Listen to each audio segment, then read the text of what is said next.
تعداد میں انسانوں کے لیے یہ ممکن ہوگا کہ وہ اللہ کی معرفت کچھ حاصل کر سکے، انہیں کچھ فرصت اتنی بھی نصیب ہوگی کہ کبھی اللہ سے لو لگا کر بیٹھ سکیں، بیٹھے رہیں تصور جانا کیے ہوئے۔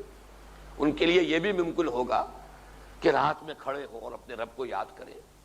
لیکن یہ ہے کہ اگر صورت وہ ہو جائے تو ایک طرف وہ دو دھاری تلوار، ایک طرف عیاشیاں، بدماشیاں، اس کی مدہوشیاں ہوں گی، خرمستیاں ہوں گی، اور دوسری طرف یہ انسان ہیں کہ جن کی عظیم اکثریت ڈھور ڈنگر بن کر رہ جائے گی، بار برداری کے جانور اور کولو کے بیل بن کر رہ جائیں گے۔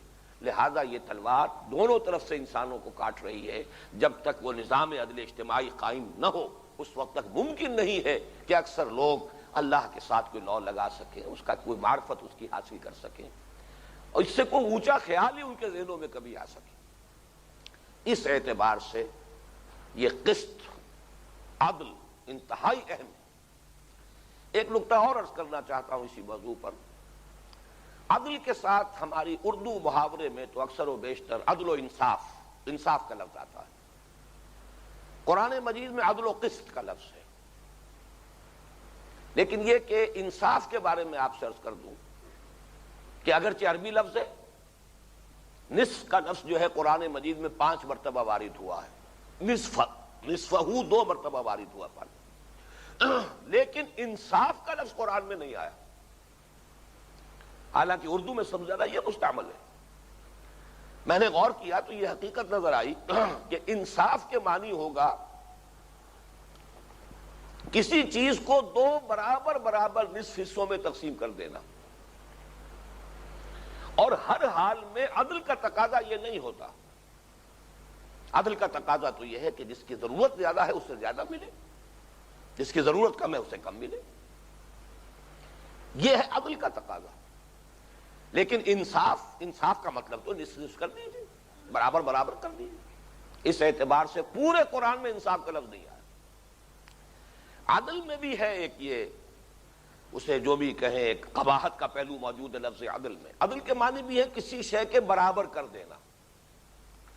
انصاف تو ہے کسی شے کو 2 حصوں میں بانٹ دینا، عدل یہ ہے کہ کسی کے برابر کر دینا۔ چنانچہ سورہ انعام میں یہ لفظ آیا ہے، ثم الذین کفروا بربہم یعدلون، سورہ انعام کی پہلی آیت ہے۔ اپنے رب کے برابر کیے دے رہے ہیں دوسری ہستیوں کو، تو یہاں تو یہ مذمت مقام قدح میں لفظ آیا ہے۔ لہذا اگرچہ عدل کا لفظ قرآن نے استعمال کیا ہے، کثرت کے ساتھ استعمال کیا ہے، لیکن اصل میں توجہ جو دلانی مقصود ہے وہ یہ ہے کہ قرآن کی اصل اصطلاح قسط ہے۔ میں نے آج جو آیات تلاوت کی ہیں شروع میں، آپ نے نوٹ کیا ہوگا، ان سب کا جو اصل مرکزی لفظ ہے، جو کلیدی لفظ ہے، وہ قسط ہے۔ اور قسط کے لفظ میں ایک مفہوم ہے توازن کا۔ ترازو کی ڈنڈی قسطاس، جو سورہ بنی اسرائیل میں آیا، وزنوا بالقسطاس المستقیم، سیدھی ڈنڈی کے ساتھ تولو۔ اب آپ غور کیجئے کہ اگر کسی ترازو کی یہ ڈنڈی جو ہے اس کا ایک بازو چھوٹا ہو ایک بڑا ہو، تو ڈنڈی کو سیدھا کرنے کے لیے کیا کرنا ہوگا؟ چھوٹے بازو والے پلڑے میں زیادہ وزن ڈالنا ہوگا اور بڑے بازو، لمبے بازو والے پلڑے میں کم وزن ڈالنا ہوگا، تب وہ سیدھا ہوگا۔ توازن تو ہے، برابری نہیں۔ یہ اصل لفظ ہے کہ جو قرآن مجید کا ہے۔ چنانچہ اسلام کے آئلی نظام میں اہم ترین بات یہی ہے، توازن چاہیے مرد اور عورت کے درمیان، برابری نہیں چاہیے۔ ان کا جسمانی نظام، ان کے نفسیاتی ساخت، ان کے فرائض، یہ سب کے سب جو ہیں جدا ہیں۔ اس اعتبار سے توازن تو ہو لیکن برابری کا سوال نہیں۔ اگر نظام وراثت ہے، لڑکے کو دگنا حصہ دیا جا رہا ہے، لڑکی کو اکیلا دیا جا رہا ہے، کیوں؟ لڑکا شادی کرے گا تو مہر ادا کرے گا، لڑکی کی شادی ہوگی اسے مہر وصول ہوگا۔ لڑکا گھر آباد کرے گا تو اپنی پوری ذمہ داری جو ہے ہیڈ آف دی فیملی کی حیثیت سے نان نفقے کا ذمہ دار وہ ہوگا۔ لڑکی کسی گھر میں جا کر آباد ہوگی، وہ خود کسی پر ڈیپینڈنٹ ہوگی، اپنے شوہر کے ذمہ ہوگا اس کی ساری نان نفقے کی ذمہ داری۔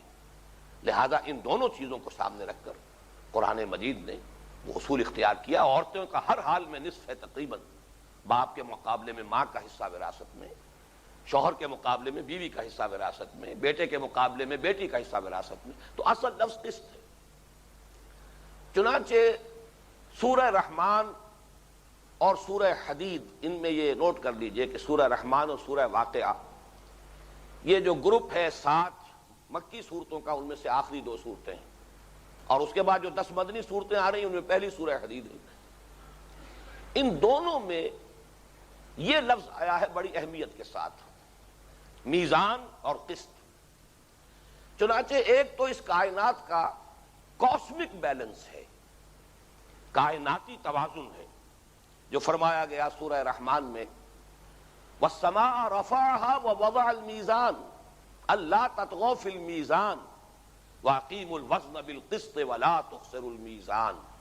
یہاں در حقیقت وہ کاسمک بیلنس کا تذکرہ ہو رہا ہے۔ یہ پوری کائنات آج ہمیں معلوم ہے کہ اسی کاسمک بیلنس کی وجہ سے قائم ہے۔ فاصلوں کے اعتبار سے جو ان کے درمیان یہ کشش کا ایک نظام ہے، کشش باہمی کا نظام ہے، کشش ثقل، ان سب کو آپ کو معلوم ہے کہ مختلف اجرام کے حجم کے اعتبار سے، پھر ان کے مابین فاصلوں کے اعتبار سے یہ کشش کی قوت جو ہے یہ بڑھتی ہے اور گھٹتی ہے، اور اسی توازن کے ساتھ یہ پورا نظام قائم ہے۔ اور سورہ حدید میں جو انسانی نظام ہے، یہاں کیا مقصود ہے؟ لَقَدْ أَرْسَلْنَا رُسُلَنَا بِالْبَيِّنَاتِ وَأَنزَلْنَا مَعَهُمُ الْكِتَابَ وَالْمِيزَانَ لِيَقُومَ النَّاسُ بِالْقِسْطِ۔ ہم نے اپنے رسولوں کو بھیجا واضح نشانیوں کے ساتھ، بینات کے ساتھ، معجزات کے ساتھ، واضح تعلیمات اور براہین کے ساتھ، اور ان کے ساتھ نازل فرمائی کتاب بھی اور میزان بھی، تاکہ لوگ قائم ہوں عدل پر، انصاف پر، قسط پر۔ یہ گویا کہ مقصد ہے ارسال رسل، انزال کتب، شریعت کی کا جو عطا کیا جائے، ان سب کا اصل مقصود کیا ہے؟ لِيَقُومَ النَّاسُ بِالْقِسْطِ۔ اس حوالے سے اب میں چاہتا ہوں کہ جو میں نے چند آیات شروع میں تلاوت کی تھی، ایک ترتیب کے ساتھ ان کو ذہن میں نوٹ کر لیجئے کہ یہ نظام عدل، یہ عدل و قسط کے نظام کو قائم کرنا، اور خاص طور پر اجتماعی سطح پر اس کی کیا اہمیت ہے۔ دیکھیے، ہمارے ایمانیات کے روح سے سب سے پہلے تو اللہ پر ایمان ہے۔ پہلی آیت میں نے وہ پڑھی سورہ آل عمران کی آیت نمبر 18، جس میں اللہ کی شان بیان ہوئی، شہد اللہ انہ لا الہ الا ہوا والملائکۃ واولو العلم قائما بالقسط۔ اللہ خود گواہ ہے، اس کے سوا کوئی معبود نہیں، تمام فرشتے گواہ ہیں، تمام صاحب علم گواہ ہیں، اور وہ قائم کرنے والا ہے عدل کا، انصاف کا، قسط کا۔ اب اس کے بعد ایمانیات کی روح سے دوسرا مسئلہ ہے انبیاء اور رسل کا، وہ میں بھی آیت آپ کو سنا چکا۔ ارسال رسل، بعثت انبیاء، انزال کتب، شریعت کا عطا کیا جانا، ان سب کا اصل مقصود کیا ہے؟ لَقَدْ أَرْسَلْنَا رُسُلَنَا بِالْبَيِّنَاتِ وَأَنزَلْنَا مَعَهُمُ الْكِتَابَ وَالْمِيزَانَ لِيَقُومَ النَّاسُ بِالْقِسْطِ۔ یہ سب کچھ ہم نے اس لیے کیا۔ اگر یہی نہیں ہوتا، صرف انفرادی تعلیمات ہیں، کچھ روحانی ترقی اور ترفع ہو رہی ہے کچھ لوگوں کی، کچھ لوگ ہیں جو بہت بلندی پر پہنچ گئے ہیں روحانی اعتبار سے، لیکن یہ کہ وہ نظام عدل و قسط قائم نہیں ہے، اللہ کا عطا کردہ وہ نظام، وہ بیلنس، وہ توازن، وہ یہاں موجود نہیں ہے۔ ظلم ہے، ریپریشن ہے، استبداد ہے، استحصال ہے، طبقاتی تقسیم ہے، ہیوز اور ہیو ناٹس کی، مستکبرین کی اور مستضعفین کی، اونچ اور نیچ ہے، کوئی پیدائشی طور پر اونچا ہے، کوئی پیدائشی طور پر نیچا ہے۔ لاکھ وہ اپنا اخلاق درست کر لے، لاکھ وہ علم اور فضل کی تحصیل کر لے، لیکن وہ نیچ کا نیچ رہے گا، اونچا ہو نہیں سکتا۔ یہ ظلم اگر موجود ہے تو واقعہ یہ ہے کہ پھر یہ سب کچھ گویا کہ ایکسرسائز ان فیوٹیلٹی ہے، مقصد ہی حاصل نہ ہوا۔ لَقَدْ أَرْسَلْنَا رُسُلَنَا بِالْبَيِّنَاتِ وَأَنزَلْنَا مَعَهُمُ الْكِتَابَ وَالْمِيزَانَ لِيَقُومَ النَّاسُ بِالْقِسْطِ۔ یہ آگے چل کر اس آیت پر ہم مزید غور کریں گے۔ اس کا دوسرا ٹکڑا جو ہے، نصف آخر جو ہے اس کا، وہ تو واقعہ یہ ہے، میرا دعویٰ یہ ہے کہ پوری دنیا کے انقلابی لٹریچر میں اس سے زیادہ عریاں مضمون موجود نہیں ہے انقلاب کے بارے میں، کہ طاقت کا استعمال بھی ضروری ہے۔ ہم نے لوہا بھی اتارا ہے۔ جو لوگ دلیل سے، برہان سے مان لیں، فبہا، بہت اچھی بات ہے۔ جو مان لیں، انہیں لو، جمع کرو، انہیں منظم کرو۔ پھر وَأَنزَلْنَا الْحَدِيدَ فِيهِ بَأْسٌ شَدِيدٌ، ہم نے لوہا بھی اتارا ہے، وہ جو بالکل پنجابی میں کہا جاتا ہے کہ آسمان سے 4 کتابیں آئیں اور 5واں ڈنڈا آیا ہے، اس کے بغیر عدل قائم نہیں ہوتا۔ ہم نے لوہا اتارا ہے، فِيهِ بَأْسٌ شَدِيدٌ، اس میں جنگ کی صلاحیت ہے، اسلحہ بنتا ہے، وَمَنَافِعُ لِلنَّاسِ، کچھ اور فائدے بھی ہیں لوگوں کے لیے. آپ پھکنی اور توا اور پرات بھی بنا لیتے ہیں, کسی بھی بنا لیتے ہیں, اصل تو یہ تلوار اور نیزے کے لیے اور ڈھال کے لیے. وَلِيَعْلَمَ اللَّهُ مَن يَنصُرُهُ وَرُسُلَهُ بِالْغَيْبِ, اللہ دیکھنا چاہتا ہے کون ہے اس کے وہ وفادار بندے جو اس لوہے کی قوت کو ہاتھ میں لے کر اللہ کی اور اس کے رسولوں کی مدد کرتے ہیں. اللہ قائم بالقسط ہے, جو عدل قائم کر رہا ہے وہ گویا کہ اللہ کا ناصر ہے, مددگار ہے. رسولوں کو بھیجا اس لیے ہے کہ لوگ عدل پر قائم ہوں. جو نظام عدل و قسط قائم کر رہے ہیں وہ گویا کہ رسولوں کے مددگار ہیں. اب آئیے تیسرے درجے پر, یہ امت وسط, خیر امت, اس کو جو خطاب کر کے کہا گیا سورہ نساء کی آیت نمبر 135 ہے, یا ایھا الذین آمنوا کونوا قوامین بالقسط شہداء للہ ولو علی انفسکم او الوالدین والاقربین. اہل ایمان کھڑے ہو جاؤ پوری قوت کے ساتھ عدل و انصاف کو قائم کرنے کے لیے, قائم کرنے والے بنو اور اللہ کے گواہ بنو. اللہ کے حق میں گواہی دو, دے تو بھی محمد کی صداقت کی گواہی صلی اللہ علیہ وسلم, اللہ کی گواہی دو. اور دیکھو خواہ وہ گواہی تمہارے اپنے خلاف جا رہی ہے, وَلَوْ عَلَىٰ أَنفُسِكُمْ أَوِ الْوَالِدَيْنِ وَالْأَقْرَبِينَ, یا تمہارے والدین کے خلاف جائے یا تمہارے قرابت داروں کے خلاف جائے, گواہی حق کی دینی ہے, عدل کی دینی ہے, اللہ کے حق میں دینی ہے. یہی مضمون چونکہ سورہ نساء کے بعد اس کا جوڑا ہے, تمام صورت ہے اس کی, سورہ مائدہ. یا ایھا الذین آمنوا کونوا قوامین للہ شہداء بالقسط, صرف ترتیب بدل دی ہے. وہاں قوامین بالقسط شہداء للہ, یہاں قوامین للہ شہداء بالقسط. جب اللہ خود العدل ہے تو اس کے حق میں گواہی کا مطلب ہے عدل اور قسط کے حق میں گواہی. اللہ کے لیے کھڑے ہو جاؤ پوری قوت کے ساتھ, قوامین للہ شہداء بالقسط. ولا یجرمنکم شنآن قوم علی الا تعدلوا اعدلوا هو اقرب للتقوی. اور دیکھنا کسی قوم کی عداوت اور بغض جو ہے وہ تمہیں اس پر آمادہ نہ کر دے کہ تم عدل سے انحراف کرو, عدل نہ کرو, انصاف نہ کرو, ہر حال میں عدل کرو, یہی تقوی سے قریب کرے. اور آخری آیت جو ہے 3 مرتبہ یہ الفاظ قرآن میں آئے, سورہ مائدہ, سورہ حجرات اور سورہ ممتحنہ میں, ان اللہ یحب المقسطین, اللہ تعالیٰ تو عدل اور انصاف سے کام لینے والوں سے محبت کرتا ہے. یہ گویا کہ اب محبوبیت خداوندی, یہ انسان کی روحانی ترقی کی جو معراج ہے اس کی تعبیر اسی سے ہوتی ہے کہ اللہ کو محبوب ہیں اس کے وہ بندے, اللہ کو محبوب ہیں اس کے یہ بندے. یہ مختلف تعبیرات ہوئی ہیں. جب اسی عدل و انصاف کے قائم کرنے کے لیے وہ مرحلہ بھی آ جاتا ہے کہ تلوار ہاتھ میں لے کر اور جان ہتھیلی پر رکھ کر میدان میں آئے انسان, اس کا تذکرہ ہے سورہ صف میں, ان اللہ یحب الذین یقاتلون فی سبیلہ صفا کانہم بنیان مرصوص.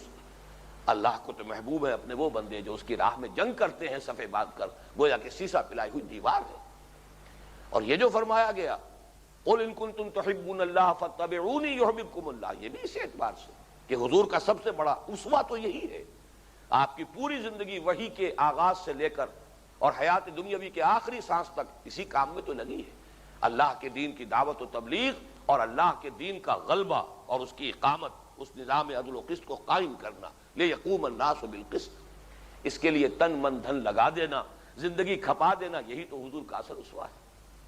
بہرحال یہ ہے اسلامی انقلاب کا اصل ہدف, جس کو سمجھ لینا چاہیے اچھے طور سے کہ یہ سوشل جسٹس جو آج کل ہماری نگاہوں سے اوجھل ہے, صرف شریعت کا تذکرہ ہوتا ہے, قوانین کا نفاذ کا تذکرہ ہوتا ہے.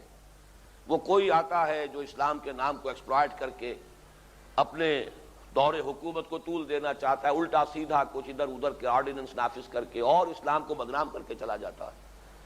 جب تک کہ یہ اس کی ترتیب سامنے نہ ہو کہ در حقیقت اصل اہمیت نظام کی ہے, نظام کو صحیح کرو, اور پھر اس کے بعد جو ہے اللہ کا دین پہلے غالب ہو, نظام وہ قائم ہو جائے. اب اس شریعت کو اور اس قانون کو در حقیقت اس نظام کو سہارا دینے کے لیے, اسے سپورٹ کرنے کے لیے, اسے چلانے کے لیے وہ نظام ہے کہ جس کا نام شریعت ہے, وہ نظام قانون ہے. اب آئیے آج کا جو اصل موضوع ہے ہمارا, اس میں پہلا حصہ اس کا بہت مختصر ہے.